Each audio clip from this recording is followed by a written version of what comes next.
Muy bien. Entonces, bueno, comentábamos cuando estuvimos abordando un poquito de lo que es el HACCP y de estos, en qué consiste, decíamos que era un sistema que se dedica mucho a la prevención, ¿verdad? Más que al tratar de remediar los asuntos, es necesario generar un sistema de producción que nos permita prevenir la contaminación. Y en dado caso que suceda, pues entonces ahí lo que tenemos que hacer es implementar acciones correctivas inmediatas para tratar de remediar este problema. Entonces, bueno, platicamos sobre el sistema HACCP, ya decíamos que es un sistema que le denominamos sistema moderno, pero en realidad no es un sistema moderno, ¿no? Porque desde que el hombre fue a la luna se empezó a bosquejar. Sin embargo, este sistema tiene programas que, como podemos ver aquí en la diapositiva, estos triángulos que le sirven de sustento, ¿sí?, al programa. Entonces, las buenas prácticas de manufactura y los programas de operación estándar son considerados como programas prerequisitos de este sistema HACCP. Entonces, los conceptos claves que hay que tener, pues es que estos programas prerequisitos tienen como premisa brindar las condiciones ambientales, de infraestructura y de operatividad para asegurar la inocuidad de los alimentos.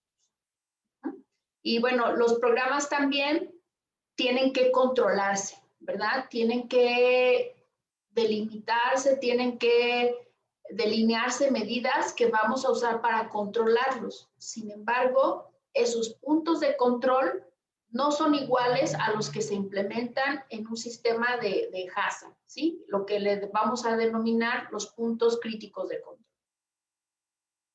Entonces, bueno, como vimos, la evolución del sistema HACCP pues tomó mucho tiempo. Desde 1960 que se prepararon estos alimentos para el hombre que iba a la luna. Posteriormente, en cuestiones del HACCP, se retomó ahí por los años 70. Y en relación a los programas prerequisito, pues fue hasta 1995, en esa primera publicación de la FDA, en donde ya se establece que se tienen que implementar estos programas en el procesamiento de alimentos de origen marino. ¿Sí? Ahí ya se dice, hay que implementar estos programas prerequisitos y específicamente aquellos que se relacionen con los programas de saneamiento en la industria de peces y mariscos. Y bueno, al año siguiente, la USDA, que es como el símil de la Secretaría de Agricultura en México, pero en Estados Unidos, publica una regulación similar para los productos de origen, o sea, de ganadería y productos avícolas. Entonces, hasta este punto, ya teníamos que era obligatorio implementar los programas prerequisitos en peces y mariscos, en el ganado vacuno primariamente y en la industria avícola. Y en el año siguiente, en 1997, que decíamos ya es cuando se publica como tal el sistema HACCP, pues ahí ya se incluyen todos estos lineamientos de los programas prerequisitos, ¿no? Y también eso mismo lo adopta el Codex Alimentarius, una cuestión muy similar. Aquí algo que quiero señalar es que lo que van haciendo los países, o sea, el Codex Alimentarius propone normas, propone guías de implementación, pero no son los que rigen a cada país, sino cada país va a estar regido por sus normas internas. En nuestro país, pues son las normas oficiales mexicanas. Y bueno, en relación al Codex Alimentarius, pues lo que hacen países, ¿verdad?, que son miembros de este sistema del Codex Alimentarius, pues es crear una normativa, unas propuestas de normas, de guías, que sean iguales en todos los países, con el objetivo, pues, de que cada país armonice sus propias normas con esto que propone el Codex Alimentarius, y entonces esto tiene como idea, pues, que la normatividad en cualquier país sea similar, ¿sí? Es decir, que si México quiere exportar a China, a Japón, a Estados Unidos, a Brasil, las normativas en esos países de destino sean iguales. Y no ocurra como ha ocurrido hasta ahora, ¿verdad? Que cada país tiene sus propias normas y entonces quien quiere exportar a esos países pues se mete en muchas complicaciones. Y bueno, pues ya finalmente en 1998 ya es la publicación oficial, ¿verdad? De estos sistemas HACCP que incluye todos estos programas prerequisitos como los conocemos hasta el día de hoy. Y bueno, algo importante que tenemos que tener en cuenta es cómo vamos a diferenciar. Ya decíamos que los programas prerequisitos también tienen que tener ciertos controles, ¿sí? Entonces, ¿cómo vamos a diferenciar entre lo que es un programa prerequisito y lo que pertenece propiamente al sistema HACCP?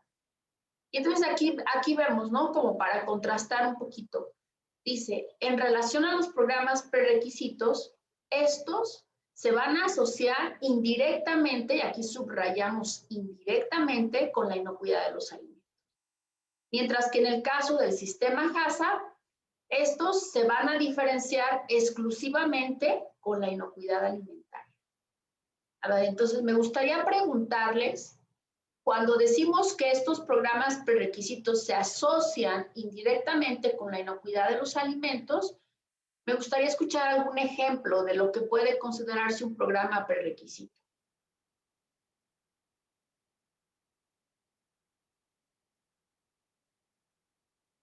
Que desde su punto de vista puede indirectamente prevenir o más bien facilitar el aseguramiento de la inocuidad.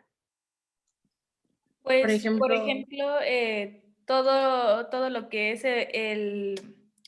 lavarse las manos, usar el equipo adecuado para manejar los alimentos, que si bien no te lo marcan como de inocuidad, es a veces como requisito para entrar a plantas o así, ¿no? Ajá.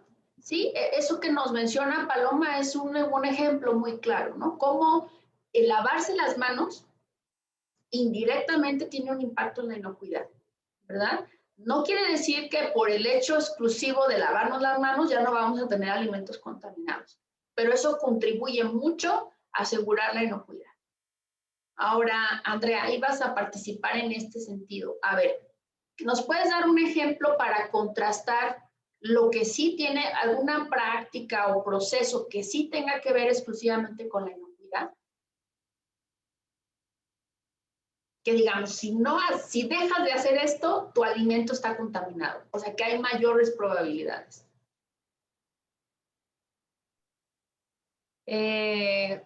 Pues yo creo que sería, no sé, ya cuando se procesa el pollo, por ejemplo, sería ya el desplumaje, creo que es, bueno, cuando se quitan las plumas, todo el lavado de los equipos donde se realiza ese proceso, el transporte, y creo que eso ya sería como exclusivo para la cuestión de inocuidad.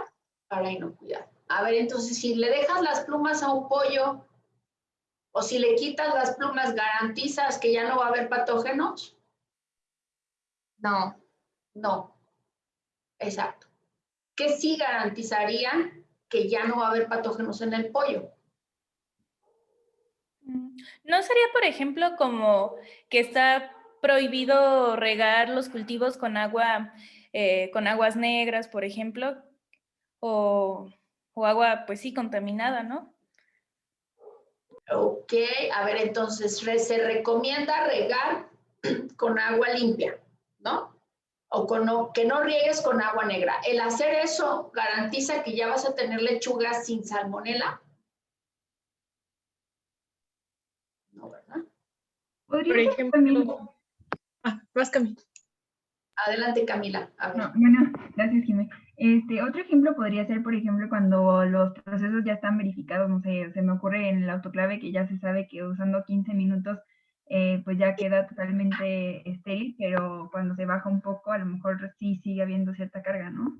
Exacto. Ese es un ejemplo bien claro, esterilización, que si lo llevamos a los alimentos, pues sería una esterilización comercial, ¿verdad? Si tú no esterilizas como debe de ser, eso sí tiene un impacto directo sobre la inocuidad. Eso sí. Entonces, por eso está establecido tiempo y temperatura, y bueno, y en el laboratorio metemos la presión también, ¿verdad? Eso sí tiene, y por eso aquí, qué bien que señalas eso, Camila, aquí dice exclusivamente con la inocuidad alimentaria, porque la esterilización comercial, la pasteurización, son tratamientos que han sido diseñados exclusivamente para el control de agentes patógenos. ¿Sí? Esto es una manera muy clara de ir diferenciando entre lo que es un programa prerequisito y lo que es un CASA. Ahora vamos a hacernos otras preguntas. Dice, los programas prerequisitos tienen un alcance general, ya que se aplican a toda la industria y a todas las líneas de producción. Mientras que en el HACCP, esos puntos son específicos para cada uno de los productos que se elaboren en una industria. A ver, un ejemplo de cada uno. Dice acá, se aplican de manera general en toda la industria y en todas las líneas de producción. En el que sería como general, sería lo que mencionaba Paloma, de lavarse las manos antes de ingresar a cualquier planta. Y en el HACCP, si estamos trabajando, como ahorita mencionó, con pollo, pues algo específico que se tiene que hacer con el pollo es pues se tiene que quitar la piel o... Ok, a ver, hazlo un poquito más específico, Jimena. Un ejemplo distinto al de lavarse las manos. ¿Qué podría ser que tiene un alcance general? cualquier cosa, o sea, de industria de alimentos, ¿verdad? Ajá. Desinfectar los equipos después de utilizar. Exacto. Muy bien. Lavado y desinfección. Es lo mismo.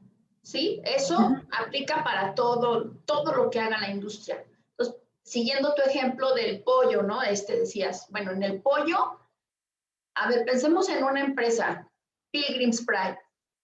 ¿Cuántos tipos de productos vende Pilgrims? Pues Vende. muchos. Vende, por ejemplo, las pechugas, el pollo completo. ¿Pechugas cómo? Pechugas crudas, sin piel, con piel, bisteces, adobadas, congeladas, ¿sí? Sí. ¿Qué más vende Paloma Pilgrims?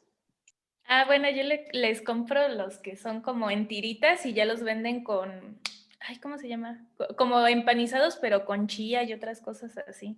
Ok, fíjense, entonces, este ejemplo, por ejemplo, el de Paloma y el que estaba mencionando Jimena, ¿verdad? En un caso son estas tiritas empanizadas y aderezadas ya. Y en el otro caso, a lo mejor estamos hablando de pollo, de pechuga nada más sin piel y entera. ¿Habrá diferencia? ¿Los peligros son diferentes entre uno y otro? Sí, ¿verdad? Y yo no sé, Paloma, ¿lo que tú compras está congelado?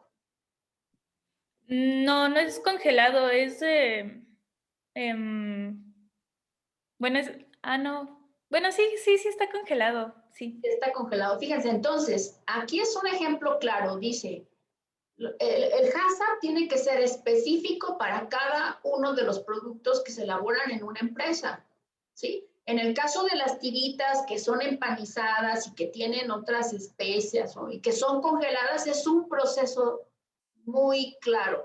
En el caso de Jimena, que nos mencionaba estas pechugas sin piel, a lo mejor son frescas y tiene otro proceso y se pueden incurrir en peligros distintos. ¿De acuerdo? Y además, pues también tiene que ver quién los compra, a quién va dirigido, ¿no? He visto, por ejemplo, Pilgrims que hace mucho alimento para niños, estos nuggets de pollo, o sea, ahí la población objetivo son niños.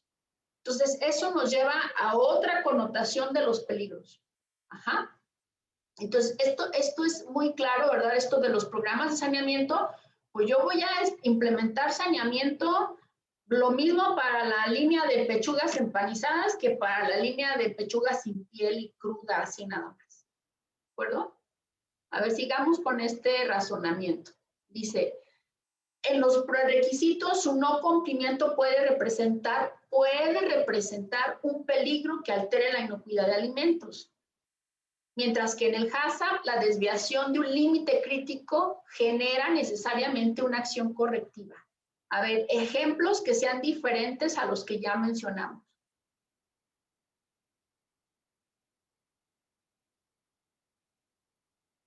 podría ser, o sea, no sé, pero se me ocurre de que cuando en algunos lugares de la industria utilizaban las tijeras con puntas así como filosas y ahora implementaron utilizarlas de punta redonda, a lo mejor no va tanto como aplicado a los alimentos, pero son para corrección. ¿Y por qué hacen eso, Camila?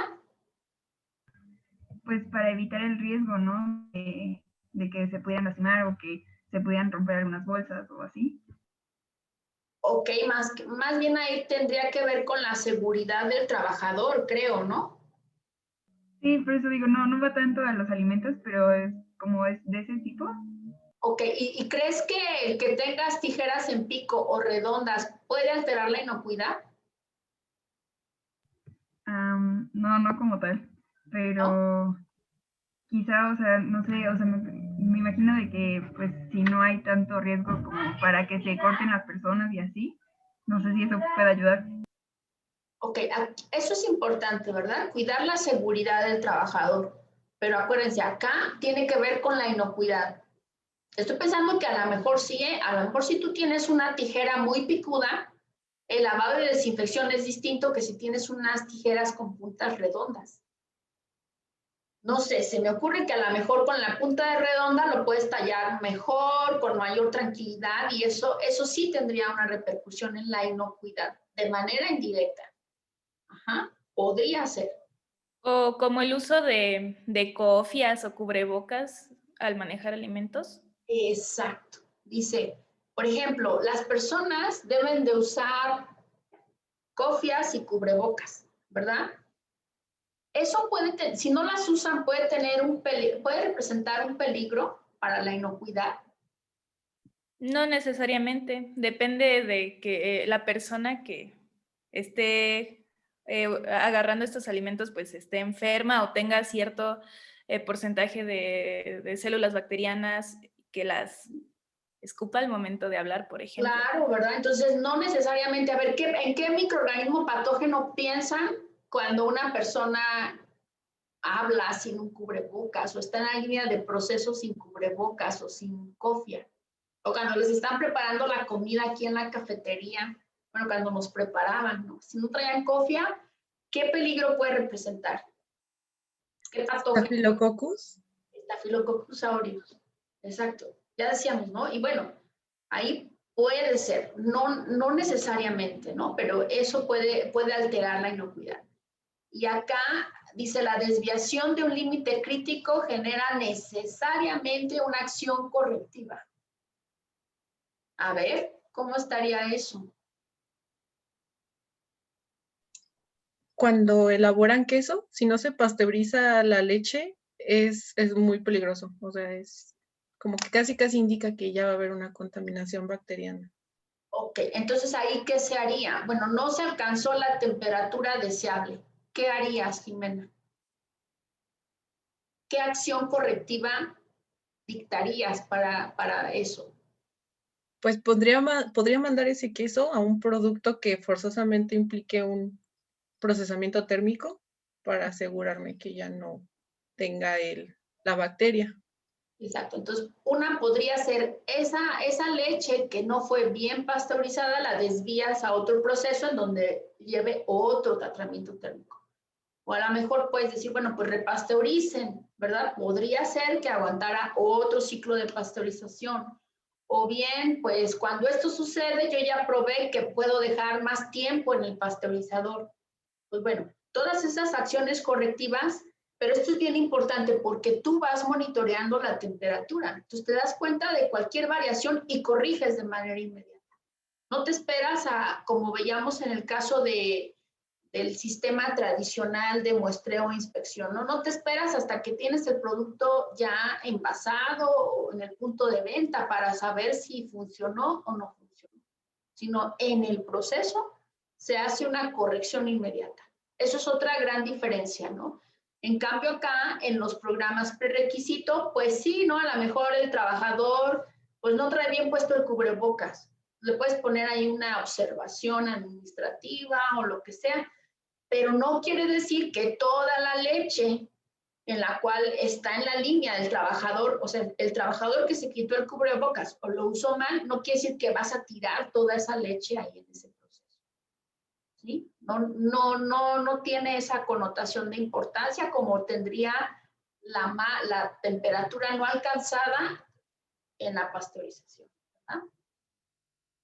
Muy bien, ahora vamos a ver entonces en qué consisten estas buenas prácticas de manufactura.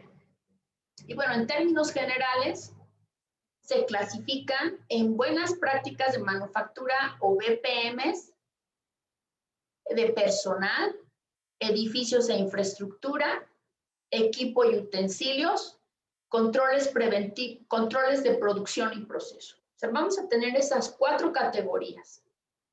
Y bueno, obviamente, como ustedes ya mencionaron algunos ejemplos, en relación al personal, pues entran la definición, ¿verdad? ¿Quién es? Bueno, pues todo el manipulador que de alguna manera entra en contacto con el alimento en algún punto, ¿sí? Entonces, todos ellos tienen que cumplir con estos requerimientos de higiene necesarios para no tener o no propiciar la contaminación del alimento. Entonces, algunos ejemplos, pues son lo que ustedes ya mencionaban, ¿no? Saber cómo y cuándo lavarse las manos. Fíjense que esta situación de la pandemia, si se fijan, retomó todo esto del buen lavado de manos. Este protocolo tan sonado de lávese las manos entre los dedos, el dorso, el anverso de la mano, todo eso es un buen lavado de manos, ¿no? Y bueno, además, entender la importancia del uso de uniformes limpios. Eso es importante también, ¿verdad? A lo mejor alguien que tenga un uniforme sucio, pues no necesariamente implica que va a contaminar el alimento, pero bueno, son prácticas generales. Uso adecuado de redecillas para el pelo y la barba, lo que ya mencionábamos, ¿no? Y dice aquí, adecuado, porque bueno, ya nos han dicho también con esto de la pandemia, quizá a todos los que estamos de alguna manera involucrados en la microbiología, pues ya no nos cayó de sorpresa, ¿no? El uso adecuado de las cosas. Entonces acá sí se tiene que puntualizar eso. Las políticas en el uso de joyería, ¿cuáles son esas políticas que hay en las industrias? Pues de no Pues se utilizar usa, ¿no? ceras, anillos, colgantes y Se todo ese. prohíbe, ¿verdad? ¿Y por qué, Andrea? ¿Por qué se prohíbe? Pues porque no solo pueden traer pues contaminación, sino que también se pueden desprender en el producto, o sea, se puede caer en el producto. Exacto, se te puede caer un arete, un anillo, recordando un poquito lo que mencionaba Camila, ¿no? A lo mejor si tú traes un colguije muy largo y estás en la línea de proceso ahí, pues se te puede atorar y te puedes ahorcar o no sé, ¿no? Todo este tipo de cuestiones que está ahí, entonces se prohíbe la joyería. Políticas de uso de tabaco, fumar y consumir alimentos. ¿Cuáles son esas políticas? Pues que no se pueden fumar, por ejemplo, mientras están haciendo los procesos y tampoco pues comer, ¿no? Porque también no sabes si la comida que estás consumiendo está, no sé, contaminada. Exacto, entonces prohibido fumar, comer o beber. Lo mismo en los laboratorios, ¿verdad? Está prohibido. Mucho más si es un laboratorio de microbiología, totalmente prohibido, ¿no? No se puede. Y aparte, fíjense, bueno, ahí en el caso de la ceniza, por ejemplo, del fumado, pues a lo mejor alguien está fumando, le cae ceniza al alimento y todo eso.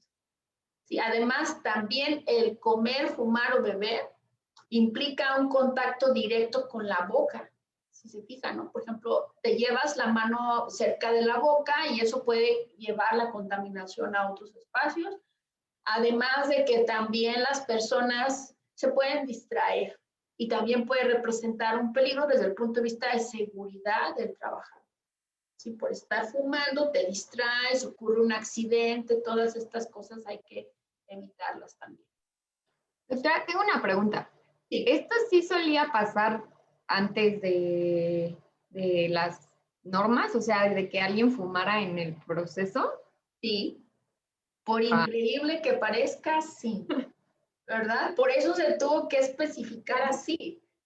Y acuérdense, la gente es muy, Lo que no se prohíbe está permitido. Entonces, tanto lo hacían que sí.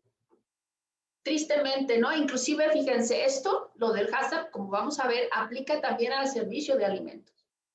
Y es común que en la cocina estén fumando. También quien está preparando alimentos está a veces fumando su cigarrito, comiendo, etc. Y eso no puede ser. ¿Qué más? Pues el estado de salud del trabajador. A ver, ahí eso, ¿cómo lo controlan? ¿Qué es lo que nos interesaría desde los riesgos microbiológicos del estado de salud de un trabajador? Podría ser de que, bueno, ahorita con esto del COVID, si tiene gripa, pues es peligroso. Y también si tiene diarrea o cosas en el estómago, pues también eso implica que se puede contaminar el proceso, ¿no? O sea, aunque te lave las manos, pues entre las uñas a lo mejor que quede algo, o incluso quistes o mil cosas. Exacto. Entonces vamos a ver, entonces, ¿qué le pedirías a tus trabajadores para cerciorarte que no están enfermos o no son asintomáticos, ¿verdad? Esto del COVID nos dejó muy clara esa parte de ser asintomático. Se Pues pide que por se hacen eso, exámenes, ¿no? A veces. por eso también Exámenes. se da estos seguros de salud para que pues tú puedas acudir y que te den como tu cartita de que estás enfermo y ya así mantienes a salvo a tu trabajador y no dañas tu proceso. Exacto. Bueno, entonces ahí sería pues que cada trabajador tenga su tarjeta de salud, ¿verdad? Entonces periódicamente les pueden hacer pruebas a sus trabajadores como, no sé, un coproparasitoscópico en donde se puede ver en las heces si hay quistes de parásitos. Un coprocultivo, o sea, un cultivo de heces para ver si no tiene alguna bacteria ahí, ¿no? El trabajador no puede entrar cuando tiene diarrea, definitivamente, cuando tiene vómito, ¿no? Algún fiebre, o sea, algún síntoma que te deje ver que el trabajador está enfermo. O sea, hay empresas en donde periódicamente les hacen estos estudios, pruebas de sangre, a lo mejor presencia de anticuerpos en sangre, reacciones febriles, también les piden. O sea, ahí va a depender mucho de la política de cada empresa. Aunque claro está, y retomo lo del COVID, no quiere decir que si hoy me hago un coproparasitoscópico y sale negativo y me voy a comer unas garnachas, probablemente después tenga quistes de parásitos, ¿verdad? Pero bueno, eso es mejor que nada. Aquí entonces lo que se tiene que hacer es pues trabajar muy de cerca con el empleado y explicarle la importancia que tiene que él esté sano y que diga cuando tiene algún síntoma o signo de enfermedad, ¿sí? Y entonces ahí a lo mejor tú tienes un trabajador que se ha sentido cansado, que ha presentado fiebre, pues no lo vas a mandar a la línea de producción.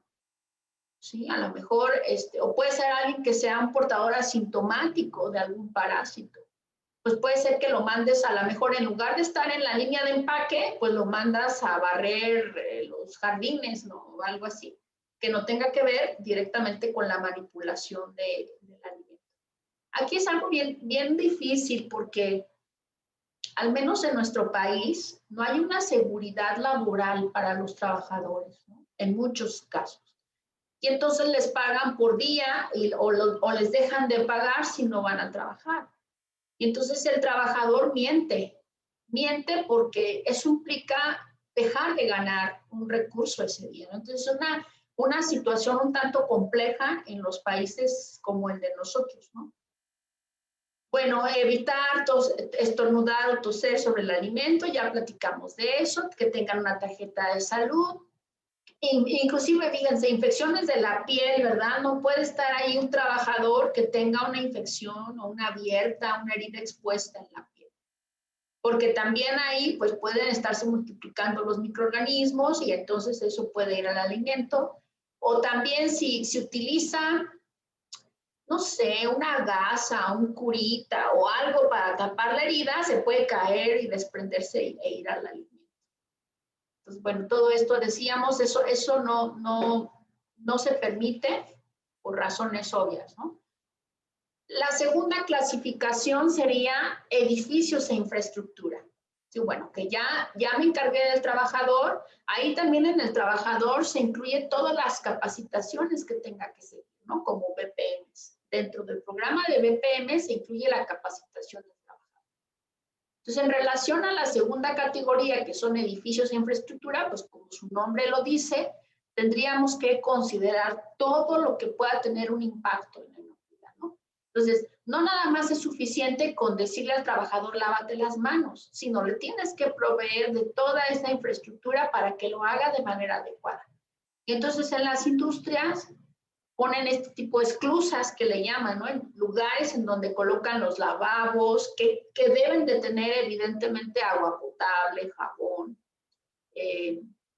cómo secarse las manos, gel para desinfectarse, todas estas cuestiones de quitarse, por ejemplo, pelusas de la indumentaria, todo esto tiene que estar bien establecido.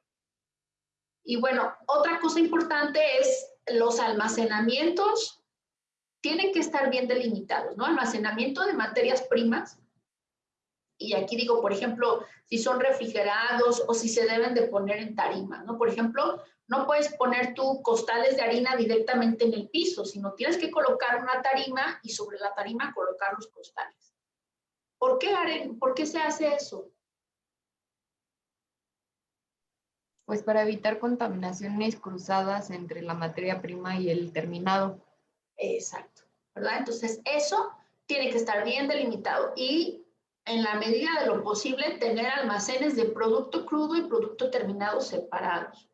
Y además almacenes, por ejemplo, para materia prima o para lo que tenga que ver con los empaques primarios y secundarios, que estén separados. ¿Sí?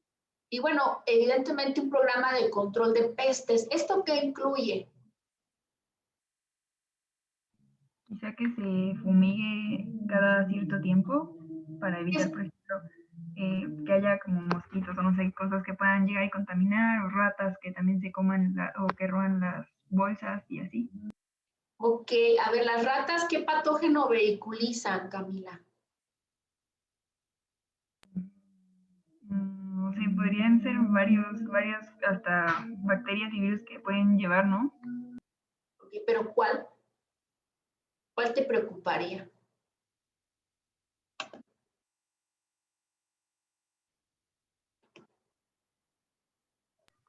No sé cuál sería como el más preocupante de las ratas, la verdad.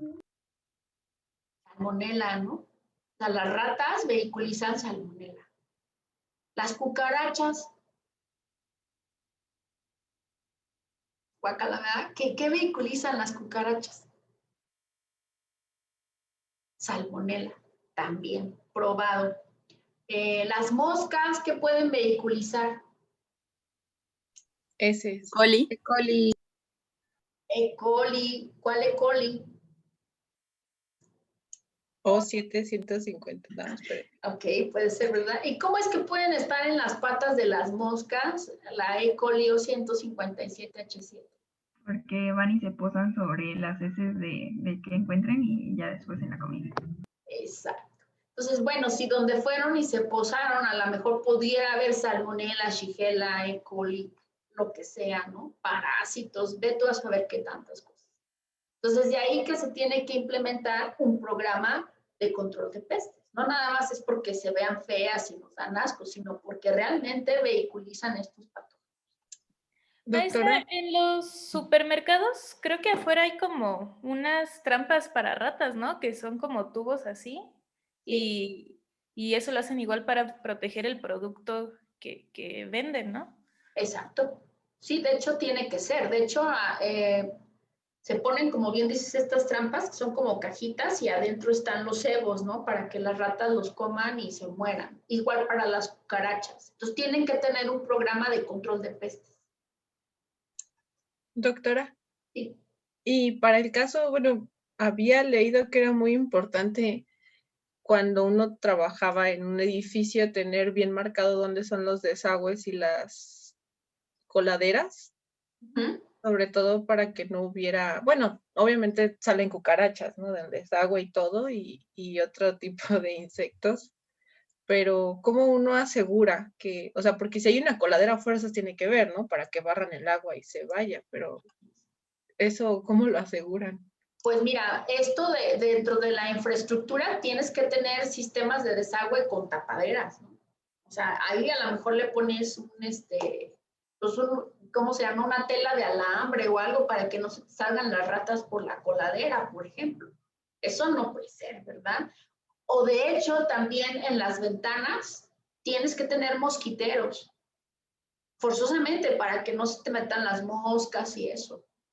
A ver, por ejemplo, si hay una mosca en la parte de la nave de producción, ¿qué hacen con el producto? Pues, o sea, me imagino que si eso va a alguna esterilización o al autoclave o algo así, a lo mejor no habría tantísimo problema, pero si está en una parte del producto final sería como un riesgo, no sé qué se podría hacer ahí.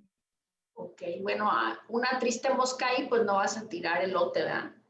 Pero ¿qué tal hay 5 moscas? Pues analizarían como los productos aleatoriamente, ¿no? Para hacerlo como general. Exacto. O hay 10 moscas, ¿verdad? Bueno, aquí a lo mejor ya exageré, pero ¿qué medidas vas a tomar si hay una, si hay 10 o si hay 15, 20, ¿no? Es como establecer bien. Y aquí lo de las moscas es un programa de prerequisitos porque está listado dentro del programa de control de pestes. Entonces aquí tendríamos que reflexionar qué pasó, o sea, o no lo estás haciendo y solo está en papel que hay moscas en el área de producción, ¿sí? Y también el hecho de que haya 10 moscas tampoco implica que tu producto va a estar contaminado necesariamente, pero sí te tendría que llevar a una acción que te lleve a la causa raíz de por qué hay moscas en el área de producción o por qué hay ratas. Eso no puede ser, ¿verdad? Jamás puede ser. Entonces, si van a un restaurante y ven una cucarachita ahí moviéndose, alértense, porque si la cucaracha sale en el día, imagínense qué pasa ahí de noche. Nada más con eso, ¿no? Es así como de pensarse si te quedas o te vas, ¿no? O de pronto le cayó una mosca a tu sopa, ¿se la comen o no se la comen? ¿Verdad? Sí. Ahí es un escenario de donde descuido total, digamos. Si eso pasa, es un descuido que te lleva a muchas cosas, ¿no? Pero bueno, todo esto se tiene que controlar desde los programas prerequisitos. También en relación a la infraestructura, pues el terreno, ¿no? La demarcación de los límites exterior, estos letreros de no pasar, que debe de estar alejado de otra industria. Inclusive tienen que saber qué pasó o qué ha pasado en terrenos aledaños, ¿verdad? Les platicaba yo de este invernadero que se inundó y que luego la contaminación se diseminó porque había una granja de pollos ahí pegada al invernadero. Entonces, todo eso puede tener un impacto en la calidad, en la inocuidad, particularmente de los alimentos. Tampoco puedes tener a lo mejor, o no es deseable tener una empresa que produce quesos panela al lado de un rastro, ¿verdad? O sea, no puede ser ahí, etcétera. Caminos internos, bueno, todo esto de material impermeable. Fíjense, esto es muy claro. O sea, no quiere decir que si yo no impermeabilizo el camino por donde transitan los trabajadores a la nave de producción, eso no implica que mi alimento va a estar contaminado. Pero sí hay posibilidades de que el ingreso a través de la suela de los zapatos de los trabajadores entre a la nave de producción. Entonces son cosas que indirectamente van afectando o pueden tener un impacto en la inocuidad, ¿no? Entonces dice estacionamiento vehicular a más de 10 metros de distancia de la nave de producción. ¿Por qué? ¿Eso qué tendría de impacto en la inocuidad?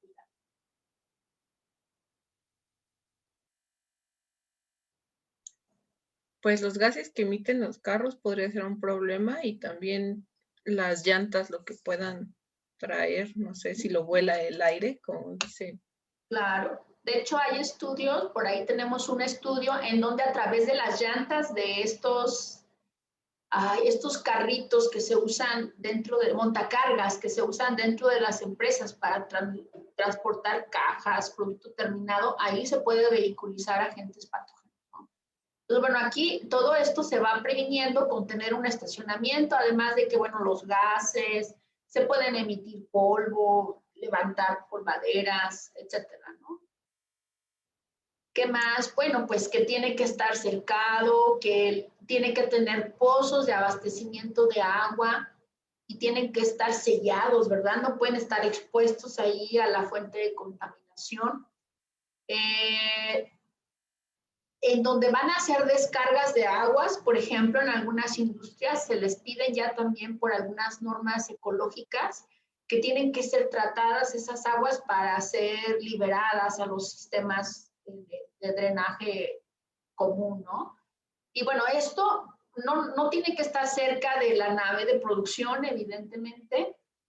Y bueno, los edificios en donde se están produciendo los alimentos no pueden tener enredaderas, ¿sí? Aunque se vean bonitas, no pueden tener enredaderas ahí, porque eso propicia que se alberguen insectos, roedores, etcétera, y eso puede propiciar que entren más fácilmente a la nave de producción. ¿Qué más? Pues aquí más cosas, que debe de haber un filtro sanitario, que las paredes deben de estar lisas, de preferencia con las esquinas redondeadas para evitar la acumulación de desechos, de patógenos, que tienen que tener pintura epóxica, tanto los pisos, paredes, etcétera, ¿no? Que los puntos en donde se va a depositar la basura, pues no estén ahí cercanos para evitar la acumulación de insectos o de otras plagas.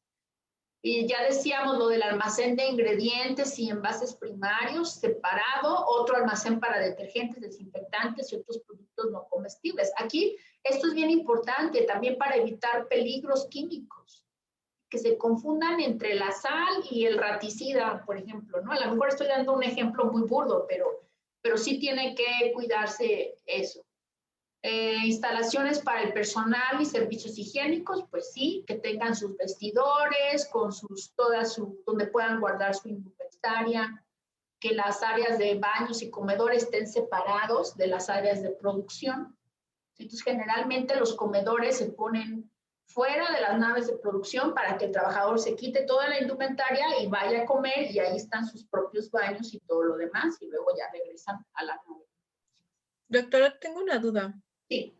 ¿Ha visto como arriba de las naves de industria que tienen estos como, son como, pues como unos merenguitos, no sé cómo decirlos, naranjas, que giran? ¿Eso es para filtrar el aire, o sea, como en el techo, o para qué sirven? Ajá, en ocasiones son extractores de aire, ¿sí? O sea, extraen el aire caliente que está en la parte interna y lo libera hacia el exterior. Esa es la función de eso. Muy bien, pues los baños que tienen que estar con todo lo que ya mencionamos previamente. Esto se recomienda mucho que no tengas que poner la llave, ¿verdad? O sea, que no haya llaves y le tengas que dar vueltas, sino que sean de sensores en la medida de lo posible. O que presiones con los pies para que no toques superficies cuando ya te lavaste las manos. Hay muchos dispositivos para secado. De hecho, en las empresas donde tienen más recursos económicos, ya no se utilizan las toallas de papel, sino ya son secadores muy potentes en donde se meten y se sacan las manos y rápidamente se secan.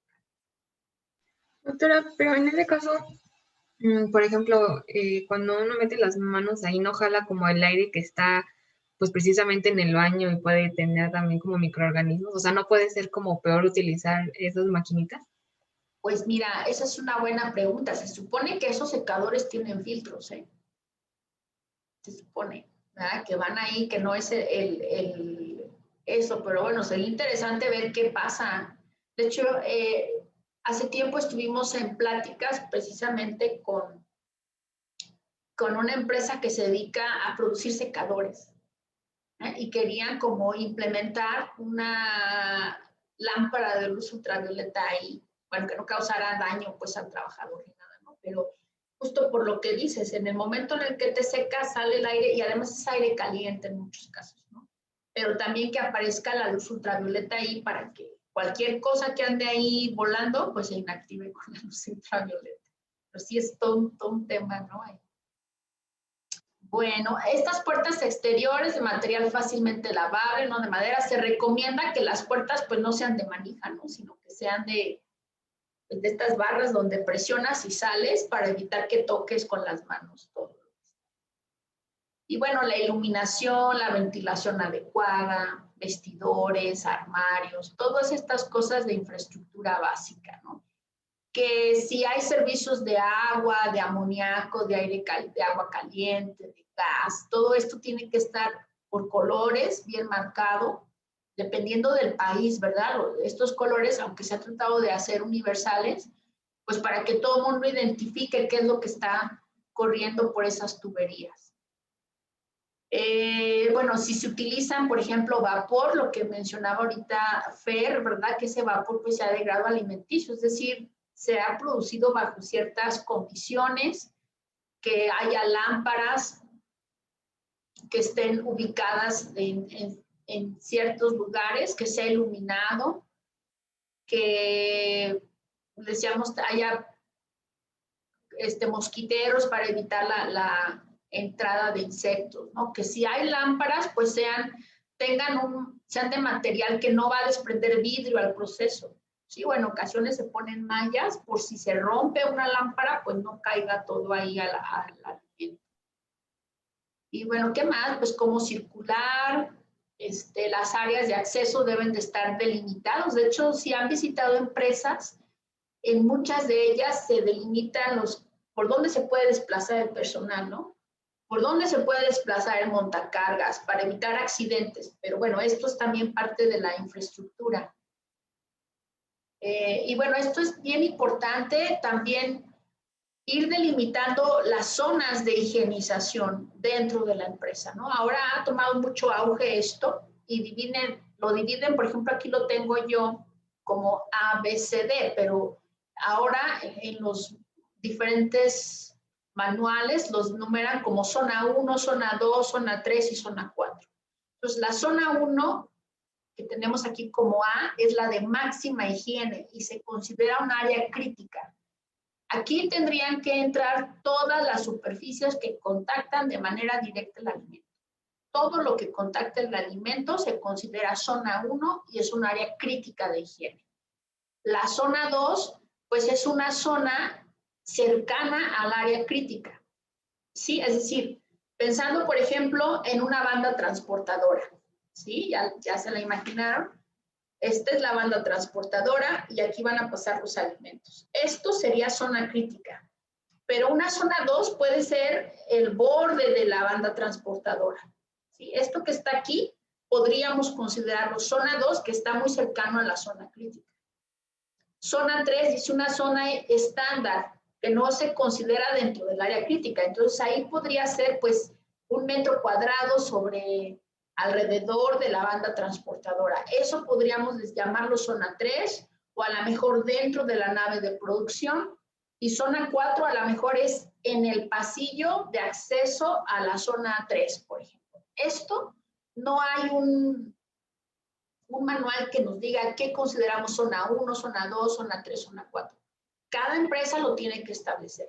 Y es importante delimitar estas zonas porque si tú encuentras una salmonela en la zona 1, no tiene la misma implicación que si lo encuentras en la zona 4. ¿Sí? A lo mejor para mi empresa zona 4 es el estacionamiento.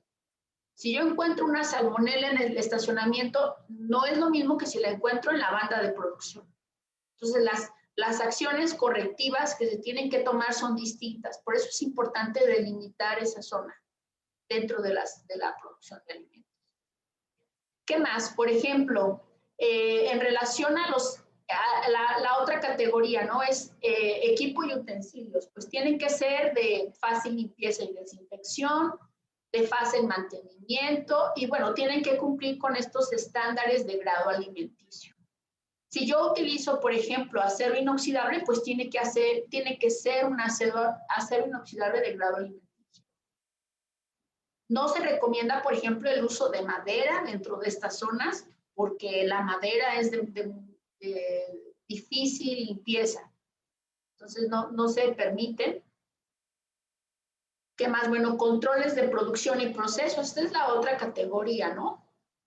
Esto quiere decir que yo tengo que identificar, por ejemplo, los lotes de producción con ciertos códigos, el peso que va en estos lotes de producción. También implica tener gráficos de control de tiempo y temperatura. Si todo lo que implique controlar la producción va a entrar dentro de esta categoría. Bueno, y también aquí, ¿qué más entraría? Bueno, controles de producción y proceso. Es decir, si yo voy a usar un termómetro para medir la temperatura del pasteurizador, no puedo usar cualquier termómetro. ¿Qué requisitos tendría que tener ese termómetro? Pues un rango de temperatura adecuado, que sea nada más utilizado en esa parte del proceso, pues que también pues sea adecuado al proceso, al material. Ajá. ¿Y cómo sabes que ese termómetro está dentro del rango? O sea, si tú marcas, no sé, 75 grados de la pasteurización, ¿cómo sabes que esos 75 grados sí son 75 grados? Pues una buena calibración y que también pues la la especificidad que buscas, no sé, en esa temperatura que estás analizando, pues que coincida, ¿no? Con la Bien. fabricación. Ok, y entonces ahí tú dices, bueno, yo voy a calibrar mi termómetro o un potenciómetro, ¿no? A lo mejor si mides pH, pues tienes tu potenciómetro y lo calibras. ¿Y es suficiente con eso o tenemos que tener otra certeza? Porque tú puedes tener tu solución a pH 7 y se lo metes al potenciómetro y lo ajustas a pH 7. ¿Eso es suficiente?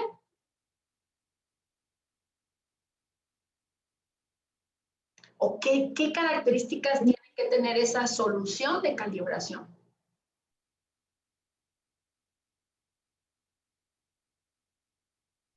Pues ser de referencia, no sé, o sea, que sea una estandarizada, o sea, que compruebe que sí es la que estás tomando, ¿no?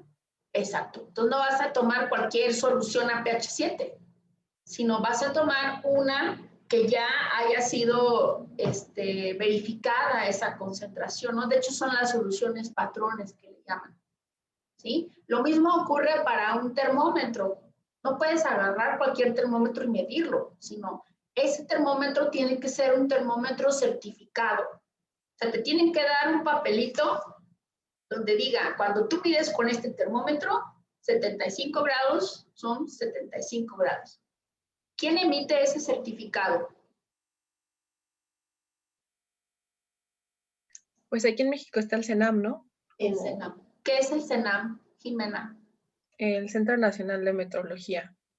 Exacto. Y ya, ajá, de metrología. Exacto. ¿Y en dónde está?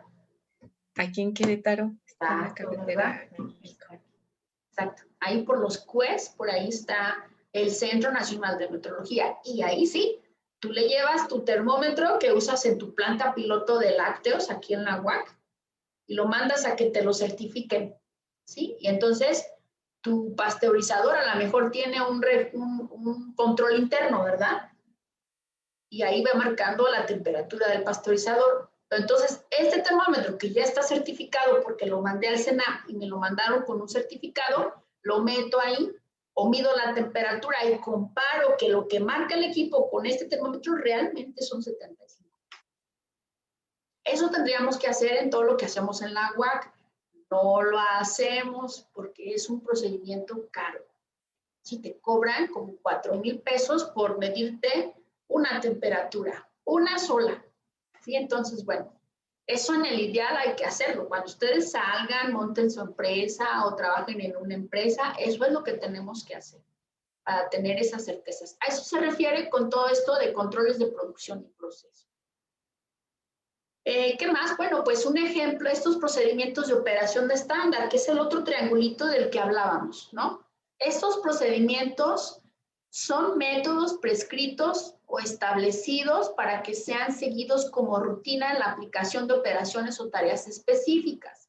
Es decir, tienen que tener su procedimiento, paso 1, paso 2, paso 3, paso 4, así, bien explicado.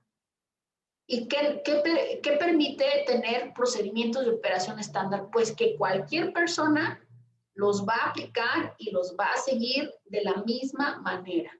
Que no va a haber cambios, no va a haber variaciones. Eso facilita mucho el trabajo dentro de una empresa.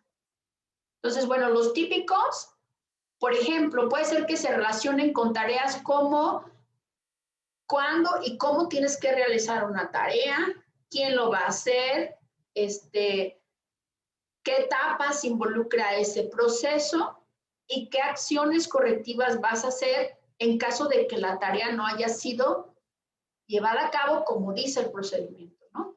Y de los típicos procedimientos de operación estándar, por ejemplo, son los programas de limpieza y desinfección. Entonces ahí viene bien claro, por ejemplo, a lo mejor hay un equipo que es crítico. Sí, recuerdo, no sé si les platiqué esta anécdota, una empresa que precocía y congelaba vegetales. Entonces, aplicaba un tratamiento de escaldado a sus vegetales y saliendo de la estufa donde se cocía, salían prácticamente sin carga microbiana. Ya está, ¿no? O sea, la solución mágica, ahí se inactivaba todo. Pero, oh sorpresa, salía de la estufa y pasaba a una picadora. Y en esa picadora tomábamos muestras saliendo de la picadora y ¿qué creen? Pues ya salían contaminadas, particularmente con Listeria monocitógena, ¿no? Entonces ahí ubicamos que esa picadora era el punto donde se contaminaba el producto. Entonces vamos a revisar estos procedimientos de limpieza y desinfección y resulta que esa picadora era muy moderna, pero era muy complicado desarmarla. Entonces, entre turno y turno tenían media hora para lavar la línea de producción. Y como no alcanzaban a quitar la picadora, desarmarla, desinfectarla, volverla a armar y volverla a poner, ¿qué creen que hacían? Pues no la lavaban, ¿verdad? Le ponían agüita y se acabó. Y entonces iba todo el turno, hasta en la noche, cuando ya no había turno nocturno, la desmontaban, la lavaban, la desinfectaban. Y entonces dijimos, pues o corrigen esto o siempre van a tener producto contaminado. No hay de otra. No, que no nos alcanza, que tenemos que tener 2 horas, que porque requiere la llavecita no sé qué para desarmarla. ¿Sí? Entonces, desde ahí, desde el diseño de los equipos, lo que decíamos hace rato, es importante comprar equipos que tengan un diseño adecuado para que lo puedas desarmar, limpiar, desinfectar fácilmente. Pero la picadora era excelente y hacía unos cortes fabulosos en corto tiempo. Pues no sabemos, les dijimos, ¿verdad? Pues yo no sé, pero tienen que arreglar esto. Entonces lo que hicieron fue compraron otra picadora. Entonces llegaba la hora 11:30 de la mañana, hora de lavado. ¿Qué hacían? Desmontaban la picadora así completita y colocaban la otra que ya estaba limpia. Bueno, obviamente después de que habían lavado lo demás, ¿no? Entonces, y después iban lavando y desinfectando la que estaba ya. Cuando llegaba el siguiente turno de limpieza, desmontaban esa y colocaban la otra. Bueno, eso quedó en un procedimiento de operación estándar para ellos, porque eso realmente era crítico, y era crítico lavarlo y desinfectarlo con todos estos cuidados para evitar que quedaran el microorganismo ahí, que se formaran biopelículas y todo lo que ya saben. Entonces, bueno, esto es muy importante tenerlo presente. No sé si tengan alguna pregunta hasta aquí. Yo tengo una duda. Entonces, estos procedimientos de operación estándar, o sea, sí son estándar, pero los tienes que ajustar dependiendo del equipo que tú tengas en el proceso, ¿no? O sea, no es, o sea, sí es apegarse como tal, pero se pueden adaptar, ¿no? Claro.